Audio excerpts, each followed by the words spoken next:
Welcome back to another Film Geek Movie Spotlight, and welcome back to the Halloween Special Stephen King edition. And today I'm talking about the 1984 film Firestarter. We don't have any more money. We don't have anything left to sell. I can't stay here.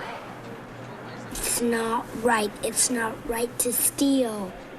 Honey, I know. But it's not right for them to keep coming after us either. Now, I explained that to you, Charlie. At least I tried. The big bad and little bad. That's right.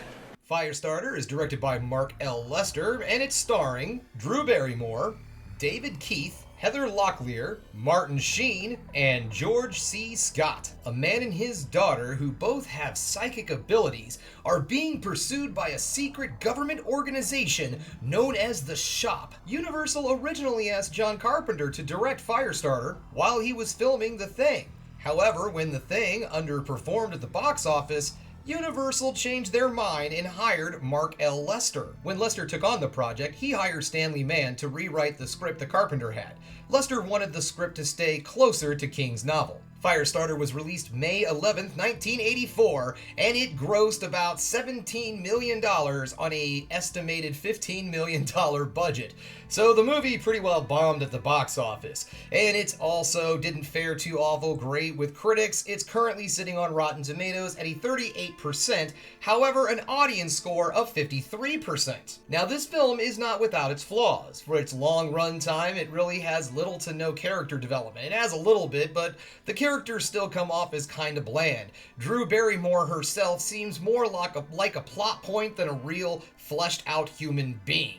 And that's just kind of the surface. It's not terrible, that's just some of the things that kind of stand out to me. It's a bit long, and it also gets a little boring in spots, but the film does pick up. It just kind of seems like it kind of goes for a little bit where it's exciting and then it has a low point, and then it gets exciting and then it has a low point. But I mean, honestly, if you can put up with that, this film is a really good time. Now then, on with the positives and what I like about this movie. Right out the gate, I want to talk about the special effects in this film. The fire effects are absolutely outstanding.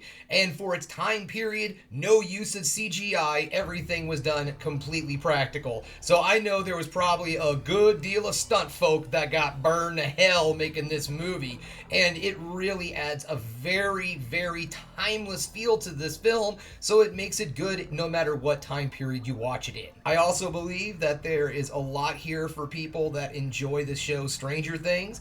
It has, come on, a girl with psychic powers, sound a little familiar, shady government organization trying to hunt her down at all costs. It sounds a little familiar, don't it? Yeah, I think this movie was an inspiration for the character 11. I'm not 100% on that. I didn't look that up. It just kind of feels that way. So if you're a fan of Stranger Things, I think you're going to enjoy this movie. It also has that father-daughter dynamic that is also in Stranger Things. So I think that that's another thing that you might enjoy in this film. And the last thing I want to talk about is one particular performance, and that's from George C. Scott. George C. Scott plays John Rainbird, and let me tell you guys, every opportunity this man has, he chews the scenery to bits. I mean, seriously. This guy plays this completely crazy secret government operative that was a special forces guy. He brings up Nam at one point, so yeah, he's got some screws loose. He's got this crazy ass eye and everything like that. He's a pretty good character, and George C. Scott knows exactly what this film is, and he does exactly what you should do in a film of this sort, and he hams it up in all the right ways. So if you're someone who's looking for another not-so-scary horror film, well, this is definitely right up your alley. There's not a lot of scares in this film. There's a lot of, uneasy violence in this movie. You see a lot of people get burned up in this film, but other than that, there's not really a whole lot of jump scares or horror or anything of that sort, except for, of course, George C. Scott acting like that crazy dude. But that's about it. So if you're interested in this movie and you would like to check it out, well, it's out there for rent on pretty much all the rental services: Amazon Prime, YouTube, Google Movies, and Vudu. Okay guys, that brings us to the end of another Film Geek video. If you liked what you saw here today, go ahead and subscribe to the channel, ring that bell for notifications, and give me the old thumbs up so I know you like what you're seeing. And if there's one more thing you can do, folks, that is keep watching movies. You know I'm gonna.